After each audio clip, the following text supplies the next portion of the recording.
What's up, YouTube family? This is Calvin Hill over here at musictomoney.com, and today I'm gonna be talking to you about the vocoder.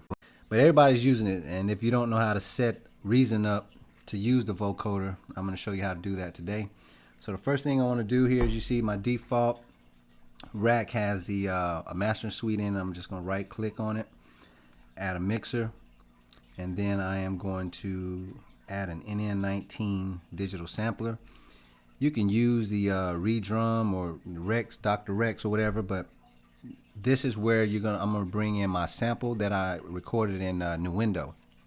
You can't record vocals into Reason, not as of yet. They might bring that in the future or whatever, but as of right now, if you want to use the vocoder, you got to record your vocal in another application, and in this case I chose the Nuendo, and I recorded at 95 BPM. So I'm going to initialize this patch, and I'm going to bring in my vocal that I recorded. It's in my music folder, and it is called, oh man, wait a minute, my bad. I'm going to bring it in from here. There we go.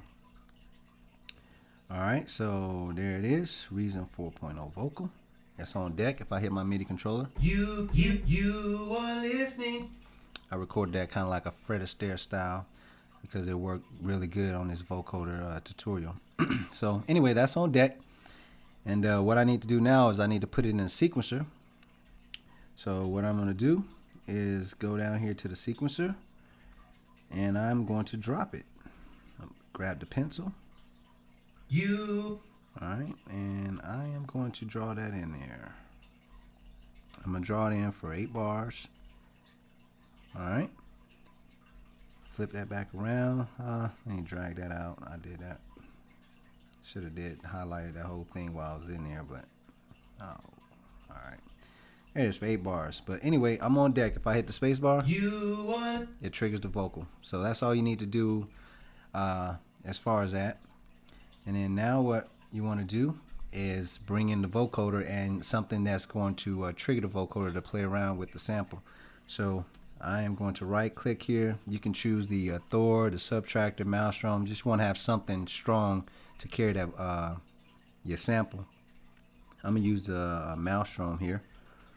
I'm going to go ahead and grab a lead, something that I remember called harsh something. There it is, harsh acid. And if you need to know where that's at, that's in the mono sense. Alright, so I'm going to click OK on that. And then of course you need to bring in the vocoder. So let me go and grab that. There's the vocoder. And now I'm on deck. If I hit the space bar, you can still hear the vocal.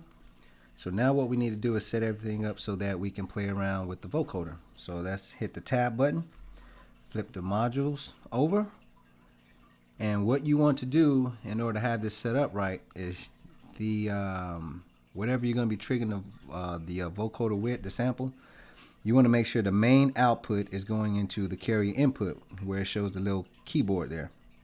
In this case, mine is already set up, but if yours looks like this, let me just take that out. If it looks like that, or is it going somewhere else, you want this main output going into the keyboard, the carrier input. So that's set up. And then up at the top, you can see here that my audio output for the sample, which is in the NN19, is going to into the mixer in channel 1. I don't want that. I actually want the audio output of that sample going into the modulator of the vocoder.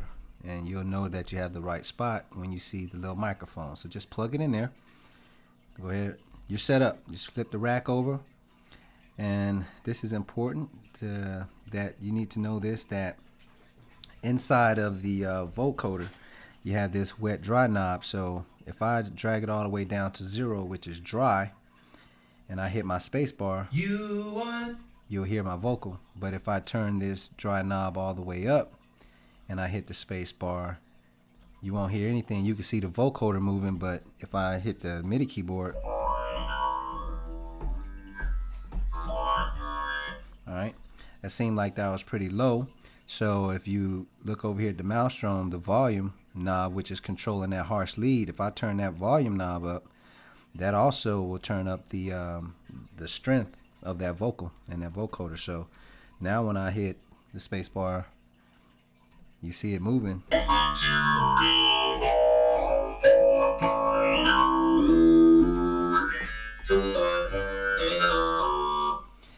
And that's it. It's as simple as that. Mess around with the different sounds. As you can see, I'm using a harsh lead, and that's got a random filter and an FM bass on it. But I mean, experiment with your own sounds. Just throw in some different stuff or whatever. But that is literally it. I mean, when you have a nice track and you want to record a vocal to it and you want to get your T-Pain on, if